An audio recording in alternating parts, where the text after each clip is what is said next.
Hello, everyone, and welcome to Silent Struggles, the channel where real-life tales of personal challenges, family conflicts, and quiet moments of resilience are laid bare. I'm Emma, a single mother who gave everything for her son, only to find myself relegated to the kitchen on his wedding day. But when I overheard a chilling plot to seize my assets, I reached for my phone and dialed a number. Who is behind this scheme? And how did my actions tear our family apart? Stay with me, because this secret will send shivers down your spine. Today is my son James's wedding. I'd waited for this day for years, picturing myself standing proudly by his side, beaming as he took his bride's hand and walked down the aisle. But here I am, tucked away in the corner of the wedding venue's kitchen, surrounded by the smell of grease and the clatter of pots and pans. They told me to stay here, for convenience. My new daughter-in-law, Sophie, said with a forced smile. Convenient for whom? I'm not daft. I know what it means to be shunted out here. Far from the lights and laughter, I'm perched on an old plastic chair, my back aching from age, clutching the embroidered silk handkerchief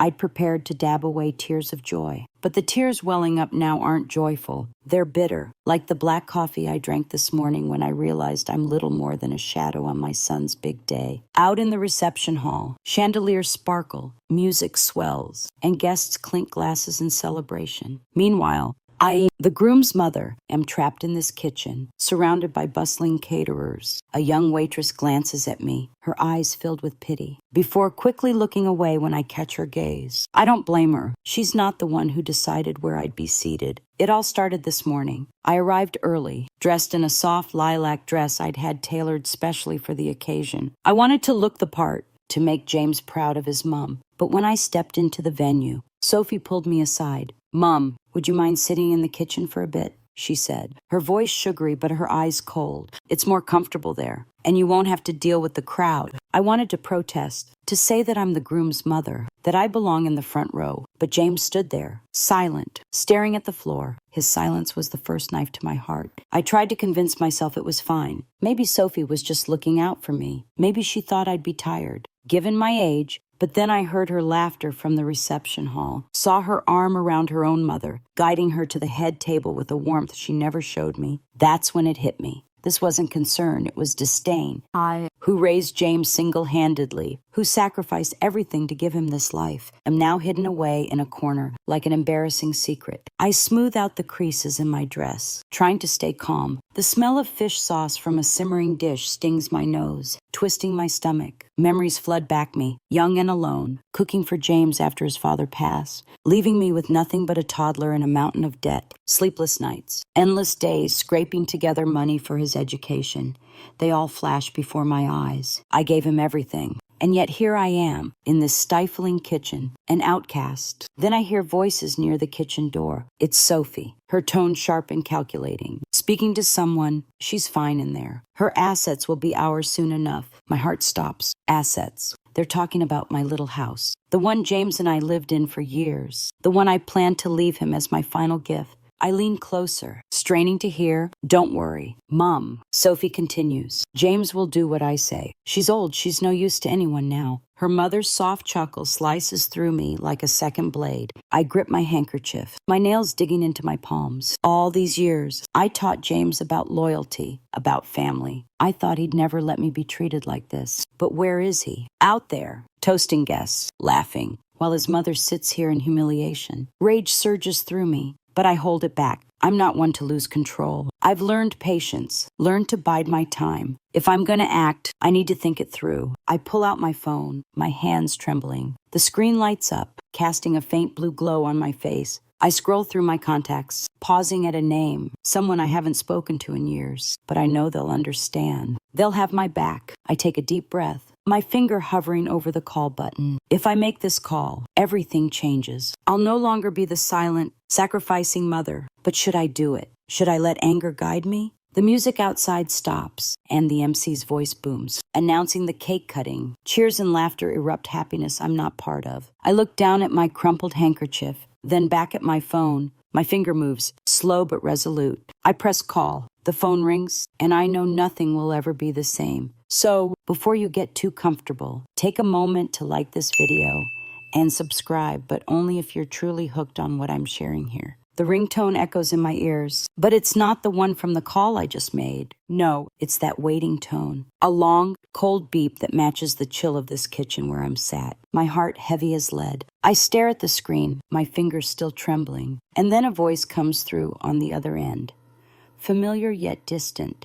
Hello, Emma. It's been ages since you rang. It's Mia, my old mate from the sewing factory days, the one who's seen me through all the ups and downs. I take a deep breath, trying to keep my voice steady, but the words catch in my throat. Mia, love, I need your help with something. I whisper, so quietly I can barely hear myself. But before I can finish, laughter drifts in from the reception hall, drowning me out. I pause, listening. It's Sophie, my daughter-in-law, chatting to someone. Her voice shrill like a knife slicing through the stuffy air thick with cooking smells. I hang up for a moment, set the phone down on the table, and my hand brushes against my handbag. Inside, my fingers fumble and touch something hard and square. I pull it out, and my heart clenches. It's the old family photo, the one I always carry like a lucky charm. In it, James is just a little tyke, perched on my lap, grinning from ear to ear with his gappy teeth. And there's my husband, his arm around my shoulders, smiling warmly under the afternoon sun in London. The picture's faded with time, the edges frayed from all the times I've taken it out to look at.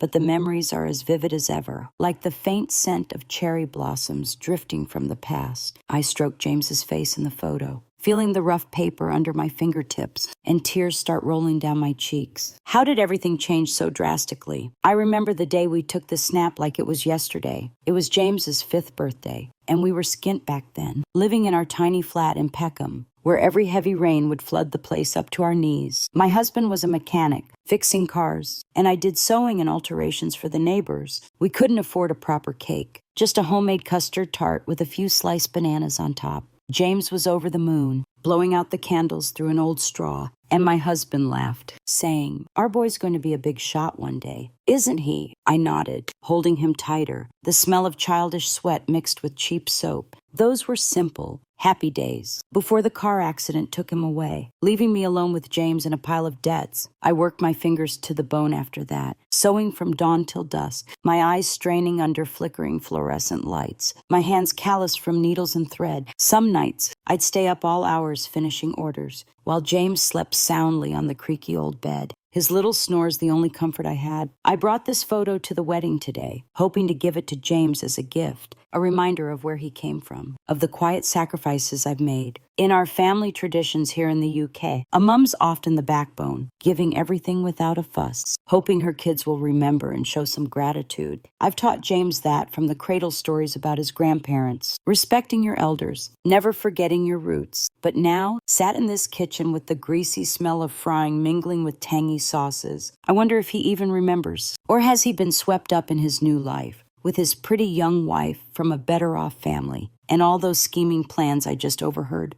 Voices at the kitchen door again, louder this time. I lean forward, careful not to make a sound, the plastic chair creaking under me. It's Sophie talking to her mum, her whisper, confident and sharp. "Mom, that flat of hers in Peckham, it's worth a fortune now. Easily a few $100,000. James says she's planning to leave it to him, but we've got to be smart about it. Can't let her change the will or anything." Her mum chuckles softly, like the clink of cutlery. That's my clever girl. But be careful, she's still got her wits about her. What if she finds out? Sophie shoots back if she does. So what? She's old. What can she do? James will side with me. Shoving her in the kitchen today was a test, and she didn't say a peep. My heart pounds, blood rushing to my head, making my ears ring. They're talking about my flat, the one I bought with blood, sweat, and tears after my husband died, packed with memories of James. It's not just property, it's my legacy, the piece of my life I saved for him. But to them, it's just a prize to be snatched. I clutch the photo, my nails digging into the paper until it hurts, but the ache in my chest is worse. I think back to James's uni days, when I sold my last bits of jewelry to pay his fees. He'd come home often then, bringing a bag of fruit, sitting down for tea with me, chatting about lectures. "Mom, I'll study hard and buy you a big house one day," he'd say, full of pride. I'd smile, ruffle his hair, still catching that boyish scent even though he was grown. But then he met Sophie, from a posher family, office job and all, and things shifted. Visits got rarer, calls shorter. And now, on his wedding day, I'm stuck in the kitchen like the hired help. I wipe my tears with the sleeve of my dress, the silk soaking them up, and glance at the photo again. My husband seems to be looking right at me, his eyes full of love, as if saying, "You've got to be strong for our boy." But strong for what? To keep sacrificing or to fight for what's fair. I think about that call to Mia earlier. She's always been straight talking. Helped me through the rough patch after my husband passed. "Emma, you've got to look out for yourself," she'd say, in her warm northern accent. I dial her again, my voice firmer this time. "Mia, I need you to check something for me. About wills and assets." "I suspect," I whisper the gist, while the music outside swells up again, masking my words. Mia's quiet for a second. "Then don't worry, I'll sort it. But be careful, family stuff gets messy." I nod, even though she can't see, and hang up, the photo still in my hand, a reminder of the good old days, but also fuel for what's coming. Then suddenly, the kitchen door swings open, and James stumbles in, his face flushed from the booze. "Mum, what are you doing in here?" "Why not come out?" he asks, hesitant, avoiding my eyes. I look at him, my heart twisting, and tuck the photo away. "It's fine. Son, easier for me in here," I say calmly. But inside, it's a storm. He nods and turns to go. But as the door shuts, I hear Sophie calling from afar, "James, hurry up. Something important. Important. About my assets." "Is it?" I grip my phone, finger poised over another number. But then a thought strikes. Maybe I need solid proof. So I decide to slip out. Follow them. But as I head to the door, a strange rustle comes from my handbag, like paper shifting, and I realize there's something else in there. An old letter from my husband. One I've never opened in front of James. I stand there, gripping the kitchen door, my breath coming in ragged gasps, like I'd just run a marathon I never signed up for. James had just left, leaving behind the faint whiff of booze mixed with the cheap aftershave on his new suit. The door slammed shut, the sound echoing in the cramped kitchen, where the shiny stainless steel pots reflect my distorted face back at me. Sweat beads on my forehead, cold despite the stifling heat from the gas stoves. The old letter from my husband is still in my handbag. The paper yellowed with age, a reminder from the past that my life has never been a walk in the park. I pull it out, my hand shaking, but I don't open it. Not yet. I need to think, to decide. I sink back onto the rickety plastic chair, my legs aching from standing too long, and lean against the cold tiled wall. Out there, the wedding music pulses on, laughter mingling with the clink of glasses, like a world I don't belong to anymore. I mull over Sophie's words, about my flat, about the assets they see as a pie to carve up. In our family ways here in the UK, inheritance isn't just money. It's a legacy, the bit of life parents squirrel away for their kids, hoping they'll cherish it and pass it on. I've drummed that into James since he was little, over simple suppers of beans on toast or shepherd's pie, sharing tales of his grandparents, how filial duty means honoring what your forebears left behind. But now, my own son stays silent in the face of this disrespect, letting his wife shunt me into the kitchen like the hired help. My heart stings like pins pricking. One by one, slow and deep, I pull out my phone again, the screen lighting up with a text from Mia Emma. "I'll look into it for you, but think it through.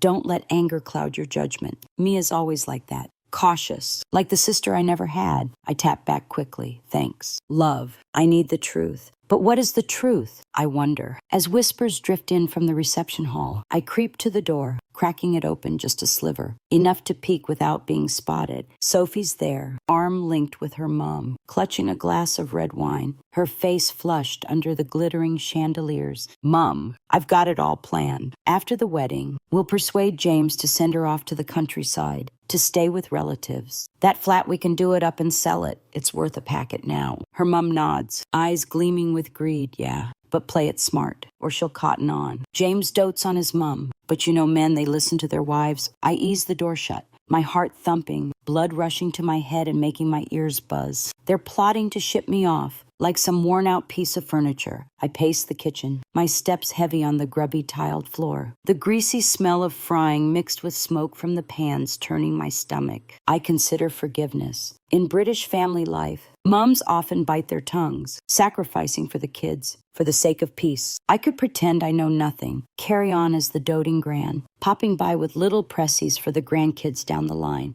But then what? They'll take it all, push me aside, and James will forget his old mum bit by bit. Or should I hit back? The thought flickers like a small flame in a coal fire, warming but risky. I'm not a vindictive sort. But what about fairness? I've given my whole life, and this is how I'm repaid. I unfold the old letter from my husband, the paper rustling under my callous fingers, his handwriting still sharp. Emma, my love, if I'm gone, you've got to be strong. Don't let anyone take advantage. Protect our boy, but protect yourself too. His words echo in my mind, bringing hot tears streaming down my cheeks. I wipe my face with the sleeve of my dress, the silk soaking it up, and think back to the years after he passed, raising James alone, slaving at the sewing factory from dawn till dusk, my eyes bleary from the neon lights, hands throbbing from needles and pins. Once, when James had a raging fever, I borrowed cash from neighbors for medicine, sitting by his bed all night, dabbing his brow with a damp cloth. Mum, I promise I'll make it up to you, he mumbled in his delirium. I'd smile, stroke his hair, the scent of childish sweat mingling with antibiotics. Where's that promise now? Footsteps approach outside, and I quickly hide the letter. The door opens, a young waitress steps in, balancing a tray of leftovers. She glances at me, eyes full of sympathy. You all right? Love. Fancy a plate of spring rolls. I shake my head, voice catching ta. Dear, I'm full. But I'm not. I'm starving for justice, for loyalty. I sit back down, my mind spinning with choices. Forgive and fade into a quiet life,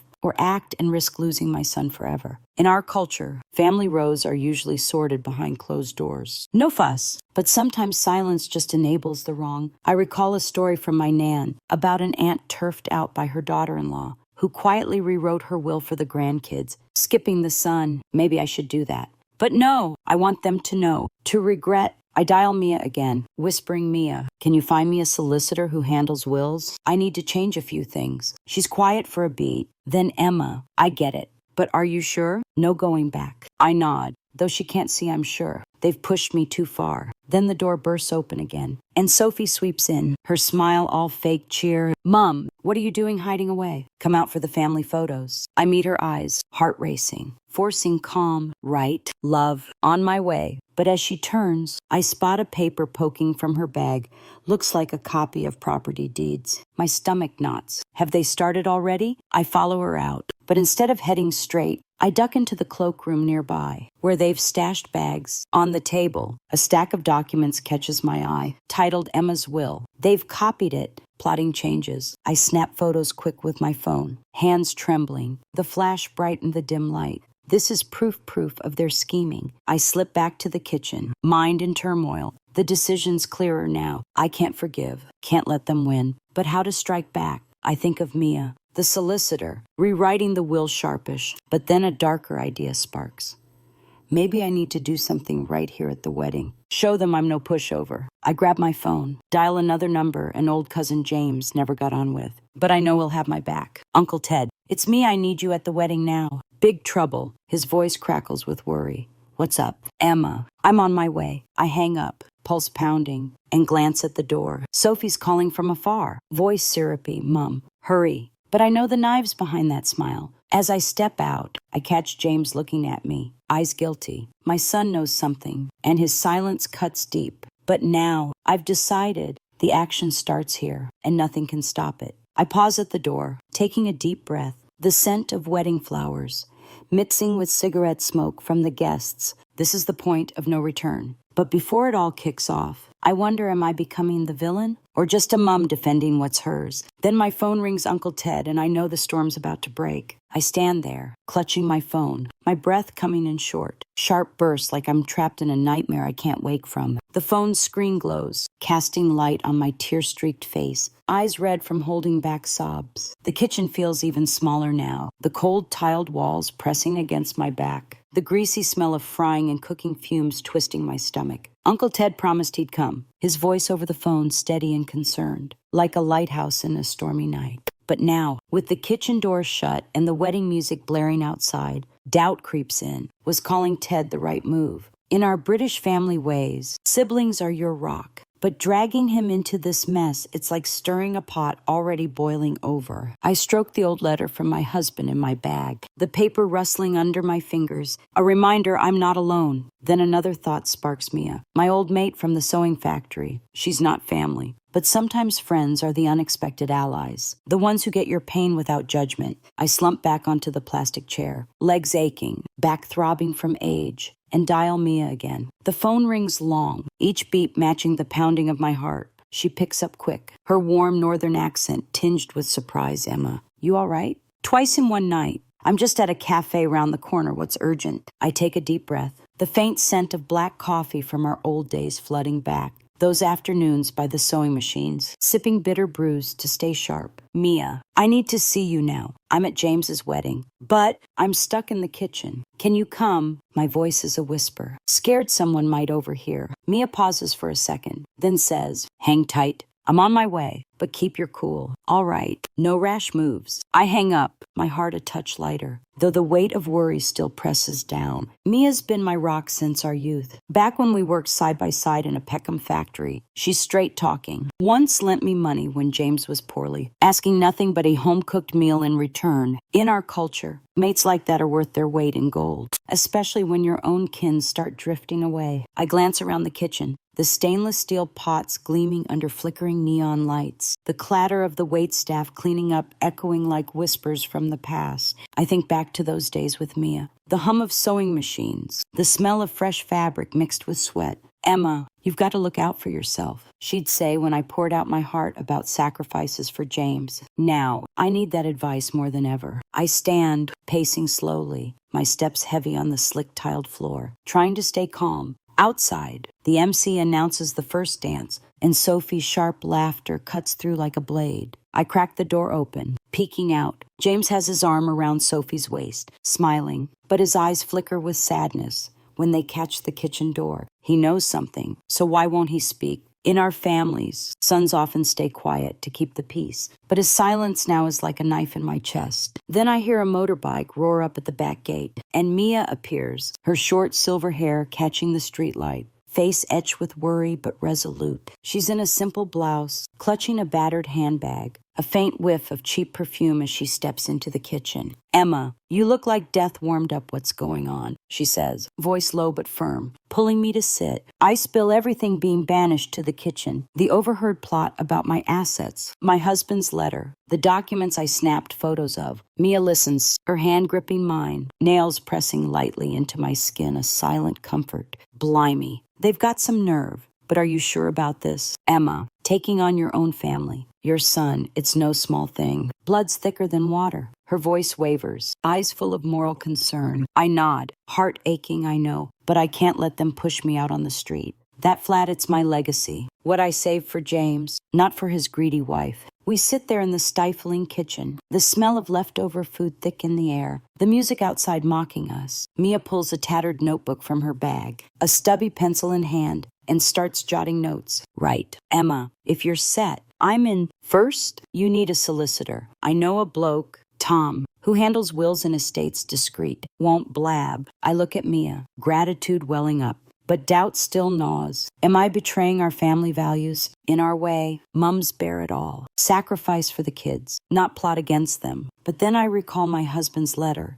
Protect yourself. I nod, all right. Get in touch with him, but keep it hush-hush. James can't know. Mia nods, her fingers flying over her phone, texting Tom. Done. He'll call you tomorrow. Now, the plan changed the will. Leave it to your future grandkids or a charity, so they can't touch it. But think about James. He loves you. I stroke the silk handkerchief in my hand, soft under my fingers. But my resolve hardens. James loves me, but he stood by while Sophie shoved me in here. He needs a lesson. Mia sighs, her voice heavy with subtext.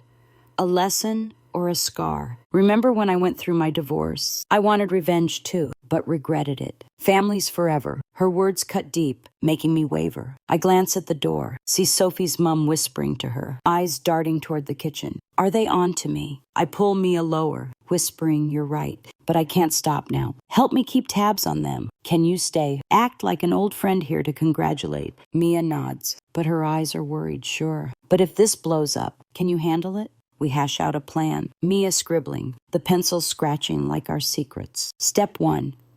You meet the solicitor. Change the will. Step 2, gather evidence, like their chats. I'll record if needed. I nod, but my heart's torn. Am I becoming as calculating as Sophie? In our families, disputes are settled with words, not schemes. But then the door swings open, and Uncle Ted storms in, face flushed from the rush, the smell of petrol clinging to his jacket. "Emma, what's the trouble?" I sped over from Brixton. I look at Ted, then Mia, realizing my allies are gathering. Ted's my big brother. Always had my back since we were kids. But he's a hothead, could make this explode. "Ted, sit. It's about James and his wife." I give him the rundown, and his fists clench, voice low.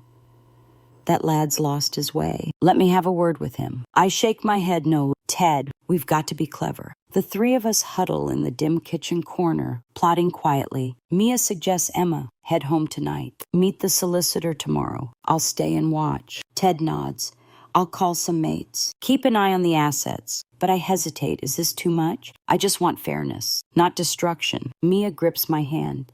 It's about knowing when to stop. They started this, her words soothe, but my heart's still a mess. Then footsteps approach, and Sophie strides in, face surprised to see us. "Mom, who are they?" Strangers in the kitchen. Her voice is sweet, but her eyes are ice. I smile calmly. "Old friends, here to wish you well." But Sophie doesn't smile. Her gaze flicking to Ted. "Well, come out then. The party's in full swing." She turns, but I see her texting someone. Do they know? I look at Mia and Ted, heart racing. The plan's in motion, but moral doubts linger. Am I the villain now, or just a mom defending her own? Then my phone buzzes Tom. The solicitor misses. "Emma, I've got urgent news about your will. Looks like they've forged something." My heart sinks. It's worse than I thought. I stand in the dim corner of the kitchen, my heart pounding like a drum roll. The acrid smell of sizzling pans coating my throat with dryness. Uncle Ted and Mia sit beside me, their faces taut under the flickering neon lights, casting long shadows across the stained tiled walls. We've hatched a plan, whispered in hushed urgency like a secret pact. But now, after Sophie's suspicious glance as she left, a chill snakes down my spine. "Emma, what's next?" Mia asks, her voice low but laced with worry, her hand clutching her worn handbag, the faint scent of cheap perfume mingling with the greasy air. Ted nods, his fists clenched so tight his knuckles blanch. "Let me go out there. Have a word with James. He needs to see sense." I shake my head, fingers brushing the old letter in my bag, its rustle a reminder of my husband's voice. "No, Ted, we play this smart. The first move's mine." My words are firm, but inside, doubt gnaws like a worm in a ripe apple. I take a deep breath, the faint sweetness of wedding flowers slipping through the door's crack, cloying and false, stirring memories of the roses my husband once gave me, now just faded echoes. Our plan is simple but sharp. I'll stir a small disruption, subtle enough to rattle Sophie and her mum, forcing James to face me. I'll slip back to the cloakroom, where they left the will documents, and tamper with something, maybe tear a page or add a fake note. But with Ted and Mia here, it's all too real now. I'll stay in the kitchen, keep watch. Mia says, her eyes flashing with resolve. "If anything happens, I'll call you." Ted grunts, "I'll wait by the back gate. Step in if needed." I nod, stepping toward the door, my feet heavy as lead, the cold tiles biting through my worn heels, chosen specially for the wedding. The reception hall outside dazzles with chandelier light, pulsing music filling the air, guests twirling on the dance floor, the heady mix of perfume and red wine stifling. I weave through the crowd, forcing a tight smile, clutching my crumpled silk handkerchief, and Auntie spots me, patting my shoulder. "Emma, love, congratulations." James bagged a stunner. Her voice is cheery, but her eyes flicker with pity, seeing me emerge from the kitchen. I smile back, "Ta, love, just keeping out the way back there." The words stick in my throat like a fishbone. I glance at Sophie, her arm around James's waist, beaming under the lights. But her smile freezes when our eyes meet. "Mom, you're out here," she says, voice syrupy but wary, her grip tightening on her wine glass. James looks at me, eyes dodging mine. "Sorry, Mom, been hectic." I nod, heart twisting. "No bother. Son, just here to bless you both." But my mind's on those documents. They're scheming. I slip into the cloakroom, the wooden door creaking as it opens, the air cool from the aircon, scented with laundry detergent and traces of lipstick. The stack of documents lies on the table, stark white under the fluorescent glow. The title Emma's Will glaring. My pulse races, blood rushing to my head. Ears ringing. I snap more photos with my phone, the flash flaring. Then grab a single sheet, a copy of the property deeds. I tear a corner, just enough to look accidental, and stuff it in my bag. But then I hesitate. Is this too petty? In our families, mums bear it all, not skulk like this. Then I recall Sophie's words. She's old. She's no use to anyone now. Anger flares, hot as embers, and I grab a pen from my bag. Scrawling on the paper, don't touch what isn't yours. The words are shaky, ink smudged, but they carry my warning. I turn to leave, but the door swings open, and Sophie's mom storms in, face flushed from wine, eyes sharp as knives. Emma, what you doing here? Her voice is shrill, dripping suspicion, her glossy leather clutch glinting. I flinch, nearly dropping the paper, just changing love. But her gaze darts to the table, narrowing touched H's documents. Have you? The air crackles, her cloying perfume hitting me like a wave. Dizzying. I shake my head no, just had a look. She smirks. Don't play daft. I know you overheard us. Your assets, they'll go to the kids soon enough. You're old, let them handle it. Her words slice deep, carving into my heart. I grip my handkerchief, nails digging into my palm. Those assets are my sweat and tears, not for grabbing. She steps closer, hissing, so what? James listens to Sophie. Don't ruin the wedding. I turn away, but toss back, you'll see. I re-enter the hall, legs trembling, the music drowning my chaotic pulse. The first move's done small, but enough to stir trouble. I spot Sophie darting to the cloakroom, likely summoned by her mom. James catches my eye from afar. Face anxious mom. Everything all right? His voice wavers, his wine glass trembling. I force a sad smile. Fine. Son, just tired. Then a muffled cry echoes from the cloakroom, and Sophie bursts out, pale, clutching the torn paper. Who did this? Who wrote this? Her voice cuts through the music, heads turning. Her mum trails behind, glaring at me. James rushes over Sophie. Calm down, what's happened? Sophie brandishes the paper. Someone sabotaged it. Scrawled, don't touch. Guests murmur, whispers spreading like wildfire. Cigarette smoke from a sneaky puff mixing with the air. The reaction catches me off guard. An uncle, tipsy, guffaws. Just a prank. Love. It's a wedding, lighten up. But Sophie's not laughing. Her eyes scanning the room, locking on me, Mom. Know anything about this? Her voice is honey, but laced with venom. I shake my head, heart hammering.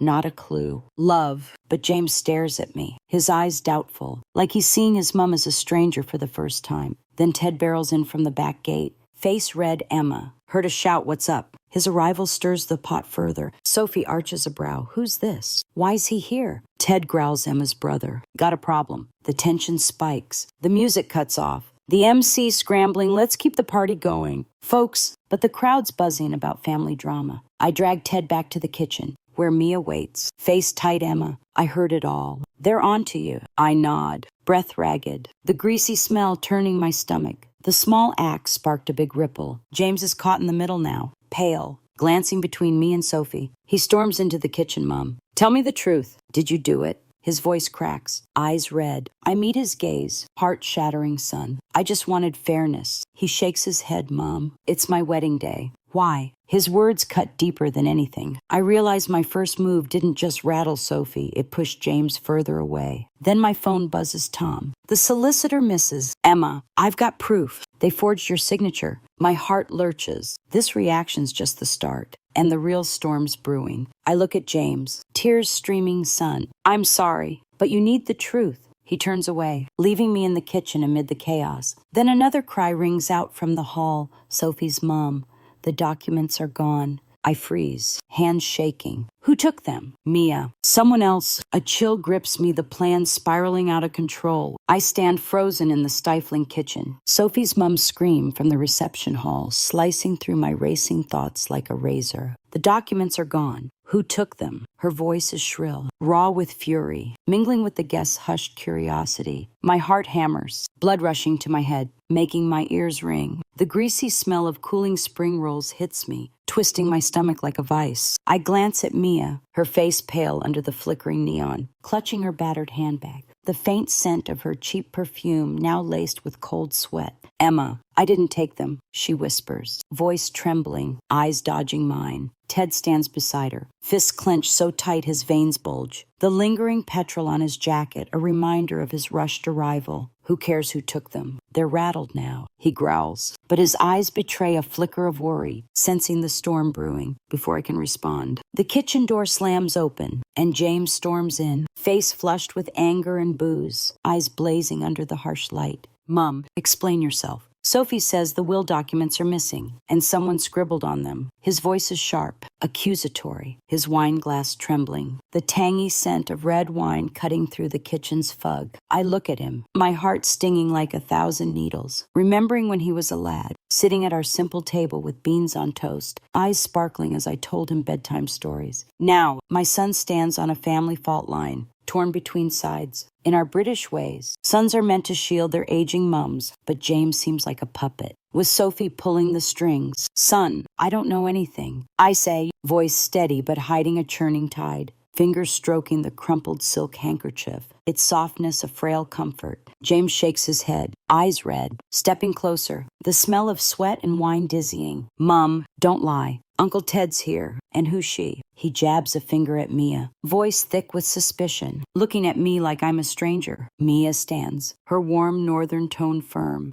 I'm Emma's old mate, here to wish you well. But James isn't listening. Turning to Ted, Uncle Ted, what are you doing here? This is my wedding, not a place for trouble. Ted snorts, voice low trouble. You let your wife shove your mum in the kitchen like a skivvy, and you're calling me trouble. His words detonate. The kitchen air crackling, the clatter of pots from the staff outside like a drumbeat to war. Then Sophie bursts in, her mum trailing, both red-faced, Sophie's eyes blazing as she waves the torn paper I scribbled on. You did this, didn't you? Don't touch. Who do you think you are? She shrieks, her voice piercing, the heavy scent of her makeup hitting me, forcing me back against the cold tiled wall. In our families, daughters-in-law show respect to mothers-in-law, but Sophie's a cornered animal, all decorum gone. Her mum chimes in, voice honeyed, but sharp. Emma, love, calm down. Your assets are yours, but the kids are grown, think of them. Don't ruin their big day. Her words are salt in a wound. I grip my handkerchief, nails digging into my palm.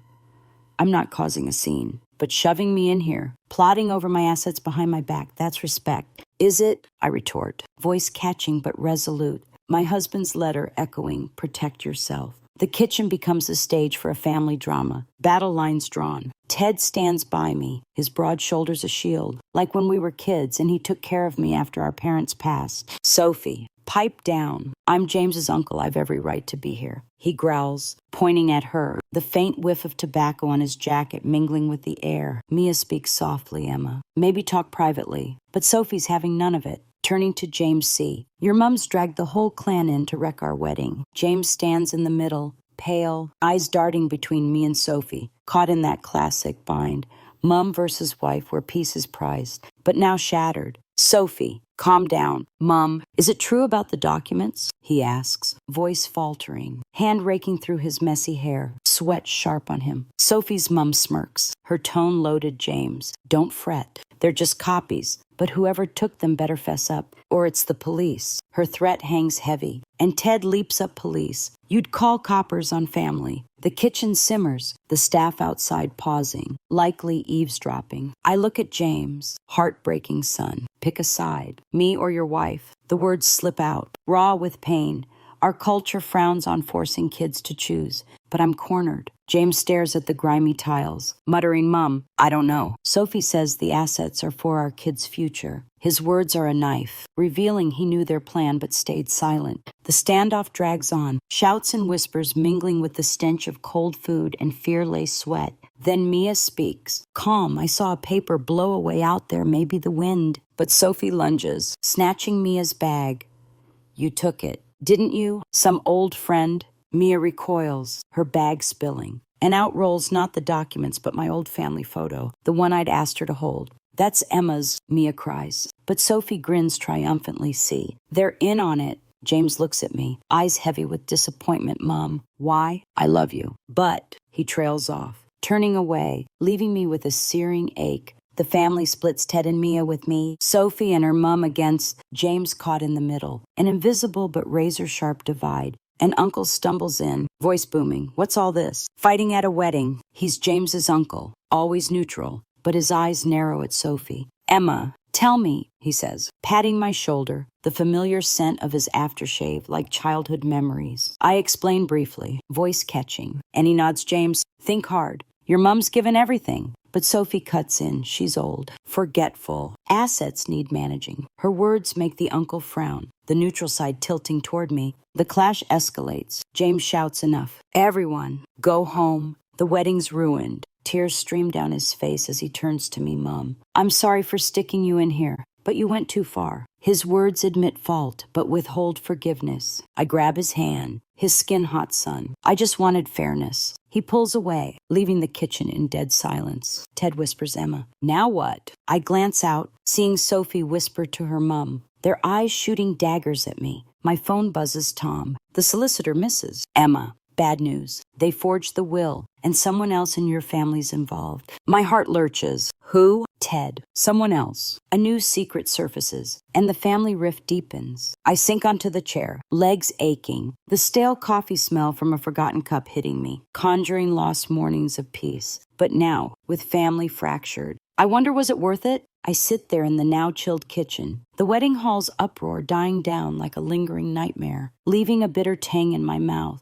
The smell of leftover food hangs in the air, mingling with the cold sweat on my skin, twisting my stomach into knots. My phone's clutched in my hand, the screen glowing with Tom's message. "Mrs. Emma, bad news. They've forged the will, but there's another involves someone in your family." The words hit like a thunderbolt, jolting me, the plastic chair creaking under my weary weight. "Who?" Uncle Ted stands nearby, face flushed with rage, the faint whiff of tobacco on his jacket, but his eyes are full of worry as he looks at me. Mia huddles in the corner, fingers tracing the old family photo she'd picked up from the floor, its edges frayed like reminders of what's lost. "Emma, you all right?" she asks, her warm northern accent laced with underlying fear, like she's bracing for the worst. I take a deep breath, the stale coffee from someone's forgotten cup wafting up, stirring memories of peaceful mornings when James was little, perched at our rickety kitchen table, munching on toast and jam with his mom. Now, this kitchen's no haven.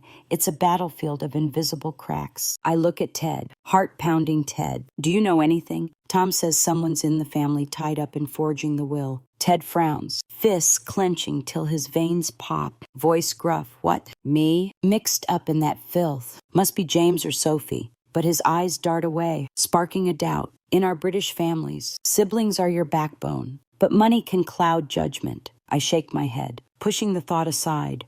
"No, Ted, I'm not doubting you, but I need to dig deeper." Mia nods, voice soft. "Emma, reckon you should head home. Check the originals. This wedding's gone pear-shaped. Staying here's risky." I stand, legs wobbly on the slick tiles, the lingering fish sauce from a dish turning my stomach. Outside, guests murmur as they leave. Car engines rumbling like farewells to a ruined day. "Where's James?" My son's vanished after the row, leaving me with a gnawing ache. Sophie screeching at her mum, her shrill voice echoing in Mom. She must have nicked them. "Call the coppers." But her mum hisses easy. "Love, don't make a scene. The originals are at her place. We've still got a shot." Their words cut deep, confirming my suspicions. They've been plotting for ages, and now I've got to act before it's too late. I heard Ted and Mia out the back door, dodging prying eyes, the exhaust fumes from the street mixing with the scent of impending rain. London's muggy night mirroring my turmoil. Back at my little flat in Peckham, where I've lived for years with James, it's pitch dark. Just the street light filtering through the worn curtains. I unlock the door, the key scraping like a lament, the musty smell mingling with the faint incense from my husband's shrine, bringing tears to my eyes. Ted flips the switch, the fluorescent bulb buzzing to life, illuminating family photos on the wall. James as a tyke, grinning ear to ear next to his mom. Mia shuts the door, whispering Emma, "Where'd you stash the documents?" I point to the old wooden cabinet in the bedroom, locked tight with a small padlock, key hidden under my pillow, hands trembling. I open it, the scent of aged paper and mildew wafting out, mixed with my husband's old letters. I rifle through, heart racing, and there it is, the original will. My shaky signature from last year, leaving everything to James, but tucked beneath, a strange note in familiar handwriting. Plan persuade her to sign a new one. Leave 50% to Sophie. James agrees. My heart clenches. Is that James's scrawl? No. Closer look, it's Sophie's. But with James's thumbprint in the corner, I slump onto the bed. The springs creaking, gripping the paper, nails digging in painfully. This is proof. Unveiling Sophie's true motive, not just grabbing assets, but manipulating James into sharing. In our family traditions, a will's sacred, a parent's legacy for their child. But Sophie's treating it like a prize. And James, my son, agreed. I think back to his uni days, me suing late into the night, eyes bleary under neon lights, scraping together his fees. "Mom, I won't let you suffer," he'd say, the smell of cooling dinner mixing with his textbooks. Now, betrayed for a greedy wife. Ted peers at the paper, face reddening.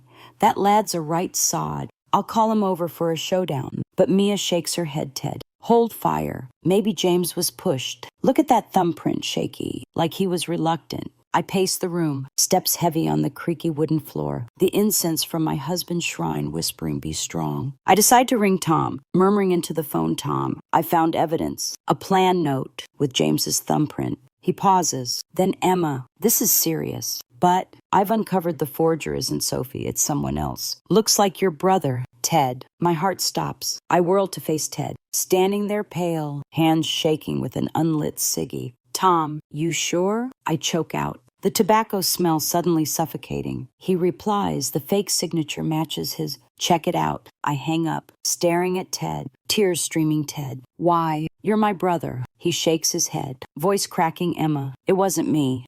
I just helped James with a loan. Nothing to do with the will." But his eyes evade mine. Fanning the doubt, Mia jumps in, voice anxious. "Emma, maybe a mix-up. Let me see the note." She takes it, fingers scanning. Then, "Emma, this writing's not Ted's. Look closer, more like James's, but copied." I exhale, but the hurt lingers. Who's the innocent one wrongly suspected? Ted slumps, head in hands. "Emma, I swear, not me. But I know James owes Sophie money. She's twisting his arm with it." His words peel back another layer. Sophie's real motive, not just assets, but leveraging debt in our families. Debt's a heavy burden, but hiding it from your mom. I clutch the paper, resolute. I need to confront James. But then a firm knock echoes. James's voice outside. "Mom, open up. We need to talk." Heart racing. Ted stands. Mia whispers, "Emma, be careful. Maybe he's here for the documents." The door creaks open. James steps in, face drawn, booze still on his breath, eyes red. "Mom, I'm sorry, but Sophie says you took the documents. I need them back." I look at him, heart-shattering. "Son, I found your plan with Sophie." "Why?" He hesitates, then whispers, "Mom, I owed money. Sophie helped pay it off. But in exchange," his words trail off, exposing Sophie's manipulation through debt. But then he eyes Ted. "Uncle Ted, tell Mom you introduced me to the lender, and you faked the signature." Ted startles, face ashen. "You little sod."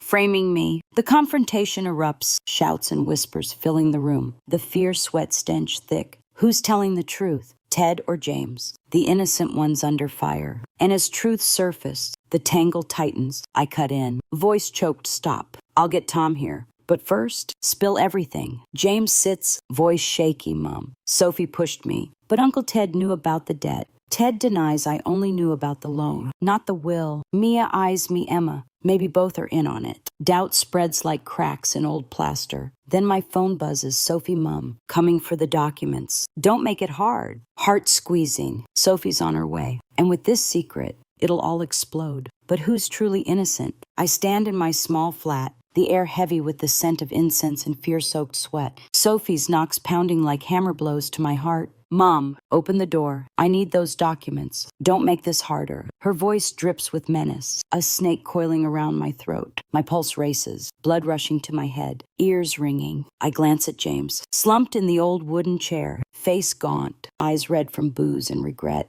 Uncle Ted looms nearby, fists clenched, the tobacco stench on his jacket stifling, masking the tension swallowing the room. Mia shrinks back, clutching the frayed family photo, its worn edges under her fingers a reminder of what's shattered. Emma, don't open it. Call the solicitor first, Mia whispers, her warm northern accent edged with panic, her eyes flicking to the tattered curtains where streetlight casts ghostly shadows. I take a deep breath, the musty scent of the wooden cabinet, mingling with the old paper of the will, twisting my stomach. In our British families, the door's always open for your kids, but now it's a barrier between mother and son, trust and betrayal. I step to the door, trembling fingers brushing the cold bolt, calloused from years of sewing. Sophie, go home. We'll talk tomorrow. I call through the crack, voice steady but hiding a storm. She doesn't listen. Pounding harder, Mum, open up. James, are you in there? Say something. Her voice is shrill, furious, her cheap perfume seeping through, dizzying me. James stands, feet heavy on the creaking floorboards. Sophie, go home. I'll sort this. But he looks at me, eyes heavy with guilt, like when he first confessed his debts. Then the door flies open as Ted shoves it, and Sophie storms in, her mum trailing, both flushed with wine and rage from the wrecked wedding. You think you can nick our documents? Sophie yells, pointing, her red-painted nails glinting under the neon, her makeup's heavy scent hitting me. In our families, daughters-in-law respect their elders, but Sophie's feral, eyes wild. Her mum chimes in, voice syrupy but sharp. Emma, love, let's talk like family. Your assets are yours, but the kids need to plan their future. Her words sting like salt in a cut. I clutch the crumpled plan note, James's thumbprint in the corner. Family. You shoved me in the kitchen at my son's wedding, scheming behind my back. That's family. I retort, voice catching but firm, my husband's letter echoing. Don't let anyone take advantage. The argument ignites, the small room a furnace, incense and sweat choking the air. James stands in the middle, pale, raking his messy hair. Mum, Sophie, stop. I'm sorry. Mum, but Sophie helped with my debts. I had to. He trails off, eyes dodging mine. The faint whiff of wine on him. Sophie whirls on him.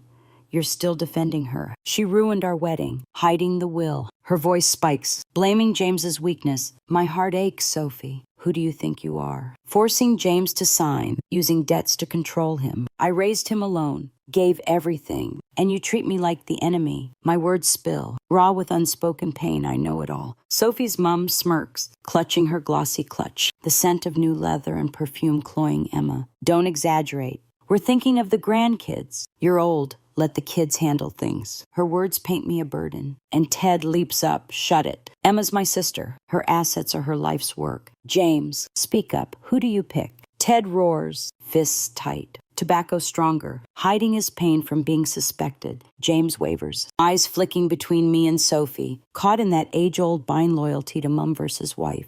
I love Mum, but Sophie's my wife. He mutters, voice shaking, gripping a glass of water, liquid sloshing like his torn heart. Blood surges to my head, ears buzzing, the dusty curtains stirring as a breeze slips through. James, forgotten everything. The nights I sewed till dawn for your school fees. Your dad gone, me carrying it all. And now you let your wife push me out. I choke out, tears hot on my cheeks, salty on my lips. Sophie cuts in, shrill. Mum, that's the past. James is my husband now, thinking of our family. That flat will do it up for the grandkids. Her words drip with calculation, implying I'm in the way. Mia speaks softly. Emma, call the solicitor. But Sophie laughs triumphantly. Solicitor. She's old, courts will side with the kids. The clash intensifies, shouts and whispers mingling with fear-soaked sweat. Ted lunges, pointing at Sophie. You dare. I won't let my sister suffer. But James pushes him back. Uncle Ted, stay out of it. This is my family. His words cut, sidelining Ted, his own uncle, whose face pales. I look at James, heartbreaking son. You've chosen me or Sophie? I ask, voice calm but laced with pain. Fingers stroking my husband's letter, its rustle a whisper from the past. James is silent, then murmurs, Mom, I'm sorry, but I've got to protect my wife. His words are the final blade, pushing us to breaking point. I stand tall, wiping tears with my crumpled silk sleeve, fabric soaked. Fine. I've decided. The will changes. Nothing for James now. It goes to charity or future grandkids. But Sophie gets nothing. My words are final, nailing shut the coffin of trust. Sophie shrieks, you wouldn't. James, say something. but James bows his head. Eyes red, Mum. Don't. Her mum jumps in, Emma. Think again. We're family. I shake my head, family. You've torn it apart. I turn to Mia, call Tom. I'm signing a new will tomorrow. Mia nods, fingers flying over her phone. The screen glowing in the dimness. The room falls deathly quiet. Heavy breaths mixing with the mournful incense. Sophie yanks James toward the door. Come on, she's lost it. But James looks back, eyes full of regret. Mom, I'll come back. He leaves, and I'm left with a choice that can't be undone. Ted pats my shoulder. Emma, you did right, but my heart's hollow, like I've lost my son forever. Then my phone buzzes. Tom, Mrs. Emma, I'm on my way, but new info. Sophie faked the debt papers. James doesn't owe as much as she claims. My heart lurches. The truth is worse, and my decision has pushed us to the abyss. Will James return, or is he gone for good? I sit in the small living room, the faint scent of incense mingling with the cold sweat of our earlier clash. My heart still pounding like a drum, despite Sophie and James having left, leaving a cursed silence in their wake. My phone's clenched in my hand, the screen glowing with Tom's message. Mrs. Emma, I'm coming. But new info. Sophie faked the debt papers. James doesn't owe as much as she claims. The words hit like a slow-motion explosion, jolting me. The old wooden chair creaking under my exhausted weight. Uncle Ted stands by the window, staring into London's late-night streets, streetlights casting long shadows across his face, the unlit cigarette in his hand reeking of tobacco. Mia huddles on the worn sofa, stroking the crumpled silk handkerchief I gave her, its softness a faint comfort amid the storm. Emma, you sure about this? Changing the will. There's no going back, she whispers, her northern accent warm but laced with worry, her eyes flicking to my husband's shrine, where his photo smiles as if watching it all unfold. I take a deep breath, the dust from the curtains stirring as a breeze slips through, reminding me of sleepless nights sewing to raise James. In our British family ways, a will's more than paper. It's a parent's final promise, a lifetime sacrifice for their kids to carry on. But now, I've decided to change it, not out of blind rage, but for fairness for the years I bore alone after my husband's death. Yeah, I'm sure. Nothing for James now. It'll go to charity, the rest for future grandkids. But Sophie gets nothing, I say, voice firm but aching inside, a searing pain like a knife in flesh. Ted turns, face flushed. Emma, you're right. James let Sophie twist him, but he needs a lesson. His words burn with anger, but his eyes are red, as if recalling our childhood in a cramped terraced house, siblings leaning on each other. My actions calling the solicitor and deciding to rewrite the will are like a stone tossed into a calm lake, rippling through the family. Minutes later, my phone buzzes relentlessly, messages from relatives pouring in like rain. First, my aunt, who saw the wedding row. Emma, what's going on? James called, crying, says you're changing the will. Why? Her voice crackles with worry over the phone, the bitter scent of the black coffee I just brewed stinging my nose. I explain briefly. Voice catching, Auntie. They shoved me in the kitchen at his wedding, scheming over my assets. I've got to protect myself, she sighs, blimey. Family,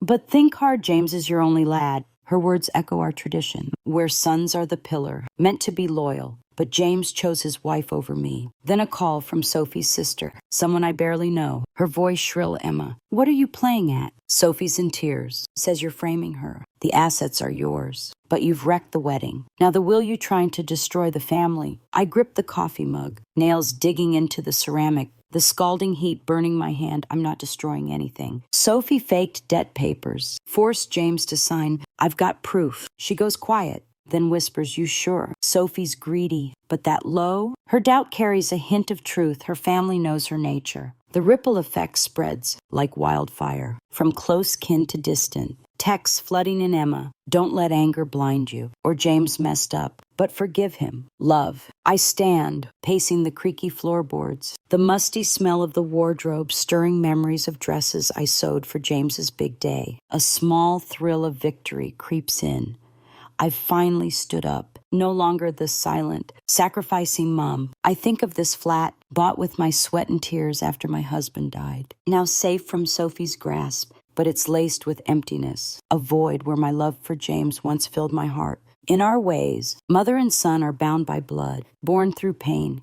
How can that be cut so easily? I stroke my husband's photo on the shrine, the glass cold under my fingers. Love, am I doing right? But he just smiles silently. The incense's faint smoke, a distant comfort. Then the door bursts open, James charging in alone, face haggard, his crumpled suit reeking of wedding booze. "Mom, don't do this. Please, don't change the will," he yells, voice trembling, gripping the doorframe like he'll collapse. I look at him, heartbreaking James. "You chose Sophie. I'm just protecting what's mine." He drops to his knees, tears streaming. "Mum, I was wrong. Sophie pushed me, and I was weak. I don't want to lose you." His words drip with regret. But I see fear in his eyes, fear of losing the inheritance, or me. His reaction snuffs out my fleeting victory, replaced by deep hurt, like an old wound torn open. Ted steps in, voice gruff James. "Too late. Lad, you let your wife shove your mum in the kitchen, and now you're begging." James looks at him, eyes red. "Uncle Ted, don't. Oh, I'll divorce Sophie if I have to." His words are a bombshell, making me flinch, nearly dropping my mug. In our families, divorce is a big deal, shameful. But is James serious? Mia whispers, "Emma, he might mean it. But think carefully." I sit beside him, stroking his hair, the familiar scent mixed with sweat. "Son, I'm tired. If you mean it,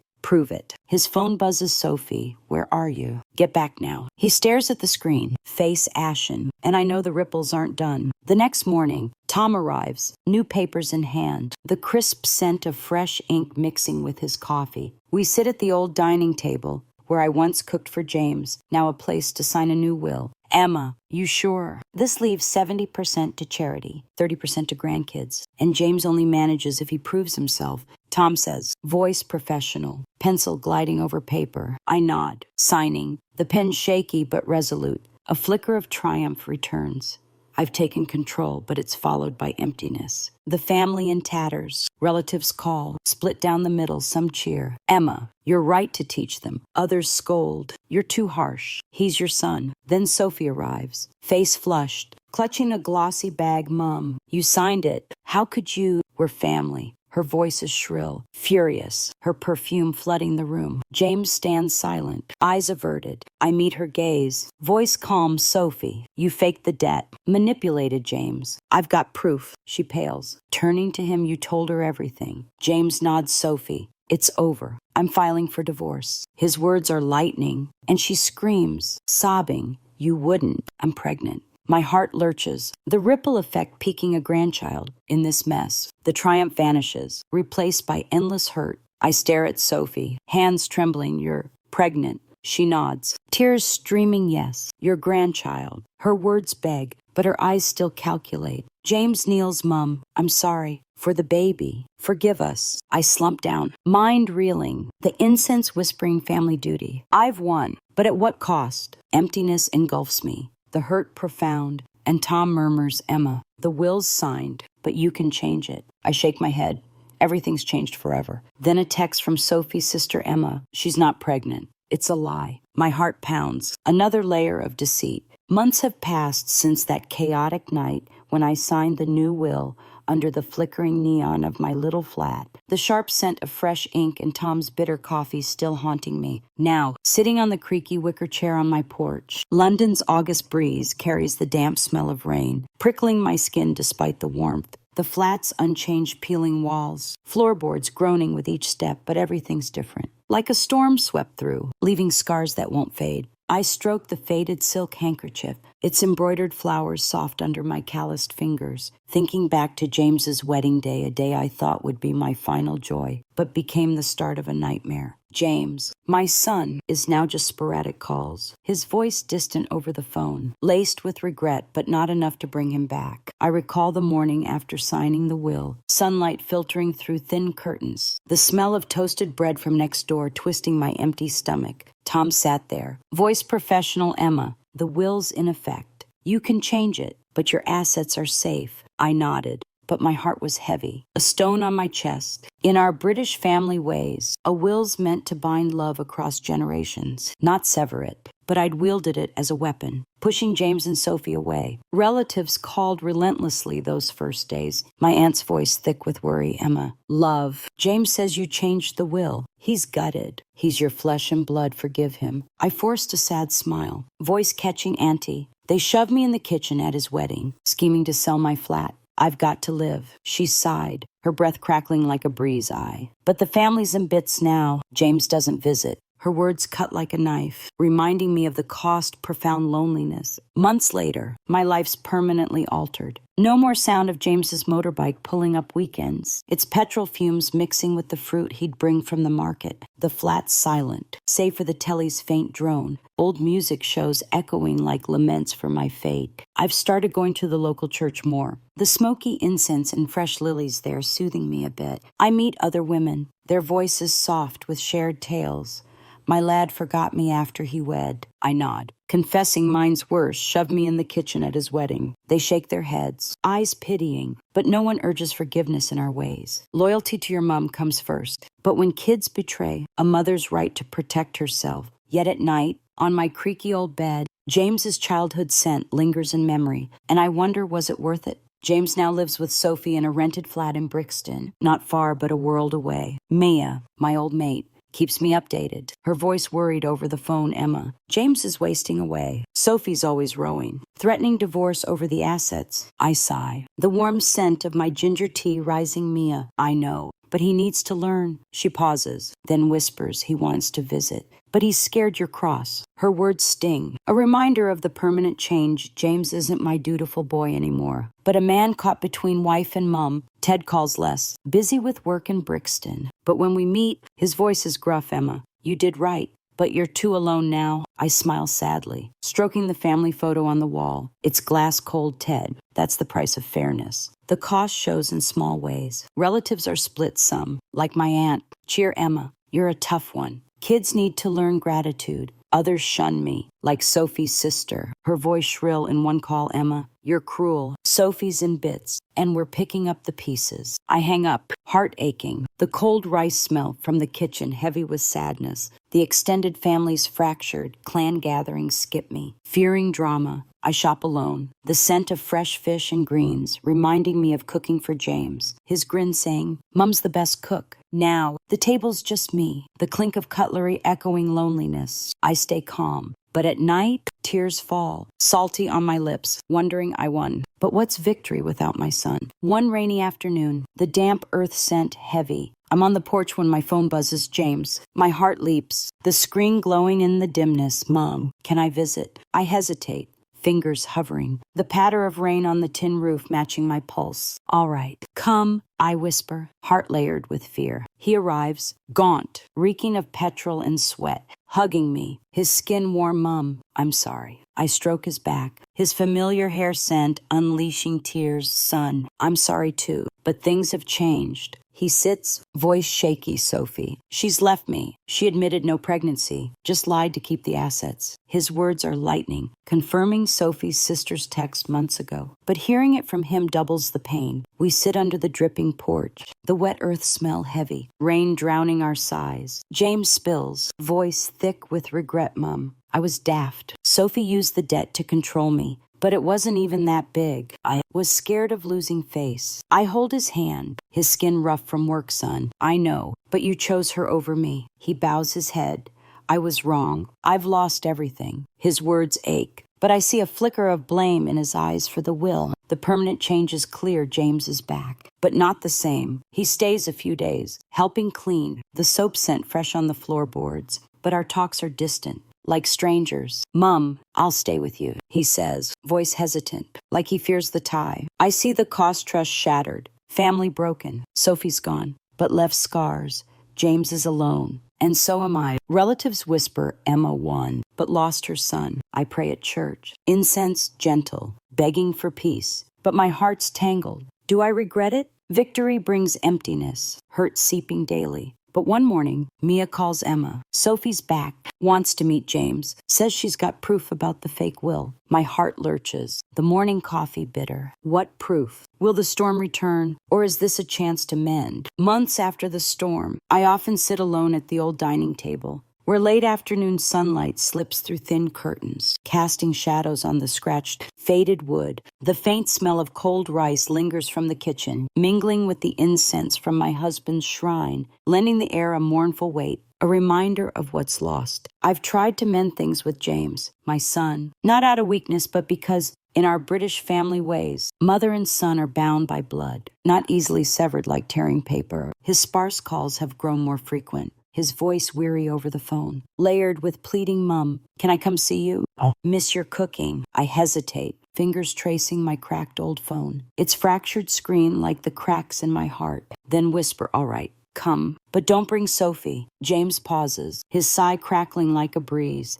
Yes, Mum, I understand. His first visit after those months comes on a drizzly day, the damp earth scent wafting in from the street, making the floorboards slick under my worn slippers. James steps in, thinner than before, the smell of petrol clinging to his crumpled shirt, hugging me tightly, his skin warm with salty sweat. Mum, I'm sorry, he whispers, voice trembling, eyes dodging mine, as if afraid to see the lingering pain. I stroke his back, his familiar hair scent unleashing tears. Hot on my cheeks, son. Sit. I made your favorite fish pie. We sit at a modest spread, the clink of cutlery echoing in the quiet living room, the savory aroma of the dish twisting my stomach despite my efforts to eat. James eats slowly, voice hesitant, Mum. I've divorced Sophie. She's gone off with someone else. His words carry buried pain, unspoken but clear. Sophie used him as a stepping stone, discarding him when the assets slipped away. I nod, gripping my fork, nails digging into the wood, son. I know, but don't blame me. I needed you to see. James looks at me, eyes red. I don't blame you. But the will. Mom, can you change it? I'll stay. Look after you. His words sting, layered with a plea that feels less about love and more about inheritance, or so it seems. In our families, kids visit their old mum to show loyalty, not to demand. But James is like a wounded bird, returning to the nest only because he's nowhere else to go. I shake my head gently. Voice calm, son. It's decided. The assets go to charity and future grandkids. If you stay, do it for love, not the flat. He bows his head, his swallow audible, then whispers yes. Mum, I get it. But I see a flicker of anger in his eyes, as if a new boundary's been drawn. He's back, but not the boy he was. Now a man with his own scars. Our later visits try to build a fragile bridge, like a rope swing over a river, sturdy on the surface but shaky beneath. James brings fruit from the market, the sweet scent of ripe bananas mixing with sharp mangoes, placing them by his dad's shrine, Mum. For Dad, I nod, stroking a mango, its smooth skin cool. Thanks. Love. He loved these. We talk, the telly droning news in the background, the bitter scent of my black coffee rising. James shares about work. Voice flat, got an office job now. Pays enough. I listen, avoiding Sophie's name. As his eyes darken at her mention, wounds unhealed. Son, I'm glad you're settled. But stand on your own, don't lean on anyone. My words carry a mother's subtle lesson, gentle but firm. As we do no blunt, you're weak. Just a nudge. He nods, gripping his coffee mug. Knuckles white, yes. Mum, I know. The new boundary forms slowly, like unspoken rules in a family. James visits weekly, but never stays past 8. The petrol scent trailing as he leaves Mum. Heading back, don't want to be late. I nod, heart aching, safe ride. Love. Gone are the evenings watching films together, laughter echoing. I try to mend things with his favorite dishes, the rich aroma of shepherd's pie filling the kitchen, but he eats sparingly, saying, Mum, I'm watching my diet. His subtle distance tells me he's still sore about the will, my refusal to fully forgive. In our ways, mother and son reconcile through actions, not words. But my actions are an invisible wall between us. I call Mia, whispering into the phone, Mia. James visits, but he's distant. She sighs, her breath soft, Emma. Be patient. Your lad needs time. Some bonds can't be salvaged, like with Sophie and her lot. Sophie called once, her shrill voice crackling, her cheap perfume almost seeping through Mum. I'm sorry. Can we meet? I pause, heart racing, then whisper, Sophie, it's too late. I don't want to see you. She sobs, voice pleading. For the grandkid. But I know there's no child, just old lies. I hang up, hands shaking, the warm ginger tea I brewed cold in my heart. Sophie's mum sent a letter, yellowed paper, shaky handwriting, Emma. We're in-laws, forgive us. I read, tears falling, salty on my lips, then burn it. The acrid paper mingling with shrine incense, like torching the past. In our families, in-laws bridge kin, but that bridge is broken, beyond repair. With Ted, things shift too. He calls less. Voice worried, Emma. You coping? James visiting. I nod, though he can't see I'm fine. Ted, don't fret. But he senses the loneliness in my tone, visiting with his familiar tobacco scent, sitting on the porch. Emma, you're too tough. Give James a chance. I shake my head, stroking the handkerchief, Ted. Boundaries matter. He's gotta learn. He sighs heavily, but family's forever. His words carry a reminder. But I know some cracks only patch, never heal. James and I try to build that fragile bridge, like when he takes me to church. The gentle incense and bell chimes soothing. Mom, I prayed for Dad and you, he whispers, hands clasped before the altar. Incense clinging to his shirt. I nod, touching my old jade bracelet. Thank you, son. But on the ride back, rain pattering on his bike, the wet earth scent heavy. He asks Mom, if I marry again, will you accept her? His words test me, layered with caution, and I pause. Heart-stinging, son, I don't know. Don't rush. The boundary, no full trust, makes our bridge fragile, strong only on the surface. One evening, James stays late, a faint whiff of booze on him. Sitting at the table, Mom, I saw Sophie today. She wants to try again. My heart lurches. The cold rice smells suddenly stifling. Son, what do you think? I ask, voice steady, but gripping my fork. He looks at me, eyes wavering. Don't know. She says she'll change. His words carry foolish hope, and I see it in his eyes. I stand, feet heavy on the floorboards. You decide. But I won't forgive her. He bows his head, sighing, Mom, I'm sorry. His phone buzzes Sophie and his face pales. I know this bridge is cracking. Some bonds lost forever. I lie in bed, the old blanket's sun-faded scent faint, wondering if reconciliation's a dream. Then a text from Mia Emma. Sophie's back with new proof about the fake will. They're planning to sue you. My heart pounds, the rain outside chilling. Will this boundary break, or the fragile bridge collapse entirely? I sit on the porch, the faint moonlight filtering through the banyan tree out front, carrying the damp scent of leaves and London's rain-soaked earth. The small flat stays silent, save for the cricket's chirp and the ticking wall clock in the living room, counting down the moments of a once warm family. I stroke the frayed silk handkerchief, its embroidered flowers worn under my calloused fingers, recalling days when James was little, grinning over simple suppers, delighted when I added extra sausage to his plate. Now, everything's changed forever, like the family photo on my husband's shrine, faded by time, holding only ghostly smiles in memory. The gentle incense wafts, but it can't soothe the smoldering pain in my heart. A mother's victory at too great a cost. James still visits, weekly now, bringing fruit from the market. The sweet scent of ripe bananas mingling with sharp mangoes placed on his dad's shrine. But our talks are distant, like strangers keeping the peace. Yesterday, he sat at the table, the flickering neon casting shadows on his gaunt face, the warm aroma of my fried rice heavy. But he ate slowly, voice halting. Mom, I saw Sophie last week. She brought papers, said she won't sue if you change the will. His words carry a buried plea, unspoken but clear. He's still swayed by Sophie, clinging to faint hope. I grip my fork, nails digging into the wood, the peppery sting of the rice burning my eyes. Son, I've told you, the will's final. If you stay, do it for love, not assets. James bows his head, his swallow audible, then whispers yes. Mum, I understand, but I see a flicker of anger in his eyes, as if the chasm between us can't be bridged. My family's changed forever, a torn painting patched but never whole. Clan gatherings are rare now, anniversaries sparse, only a few relatives showing up. The smoky incense at the ancestral altar mixing with the sharp tang of whiskey. But laughter's gone. My aunt, who once backed me, called last week, voice heavy. Emma. James looks knackered. Forgive him, families forever. I force a sad smile, stroking my ginger tea mug, its spicy warmth rising. Auntie, I've forgiven, but he's got to stand up. I don't want him weak forever. She sighs, her breath like a breeze. But you're too alone. Her words cut, a reminder of fairness's price.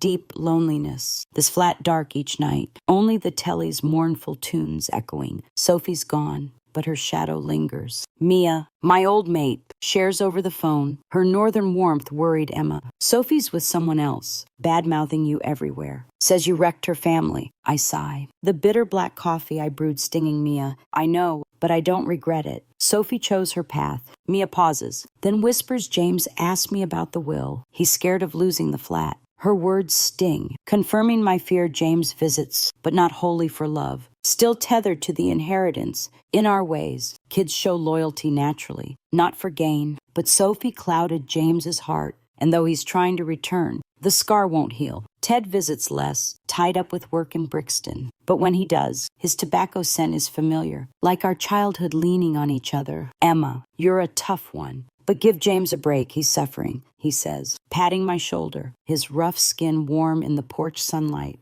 I shake my head, stroking the handkerchief, Ted. I've forgiven, but he's got to learn to stand alone. He nods, eyes red-eye. But our family's like a broken mirror. His words carry buried regret, and I know some shards won't fit back. The wider clan's just sparse calls now, polite check-ins. The incense at the church I frequent, a reminder, let go to move on. I reflect on my choices nightly, on the creaky bed, the sun-faded blanket faintly scented, staring at the water-stained ceiling. Was it worth it? I protected my assets, myself, but lost a whole family, a distant James, and a loneliness that clings daily. In our ways, mothers sacrifice but stand strong when betrayed. I chose strength, but the cost is wounds that won't heal, like cracks in the walls, deepening over time. At church, I kneel before the altar, gentle incense, soothing, praying for peace, God. Did I do right? But the statue only smiles, leaving me to find my own answer. One morning, brewing tea on the porch, the sweet lotus scent rising, James arrives unannounced. He steps in, petrol on his clean shirt, carrying a small cloth bag. Setting it on the table, Mum. Mooncakes for the festival. I nod, stroking the rough bag. Thanks, love. Sit, have some tea. He sits, sunlight revealing early wrinkles, sweat mixing with soap on his shirt. Mom, I'm done with Sophie. I want to stay here, with you, he says, voice trembling, eyes meeting mine for the first time in months. I pause, heart racing. The tea's sweetness sharp, son. You sure? The will stays as is. He nods, eyes red, I'm sure. I want to start over. For you, not the flat.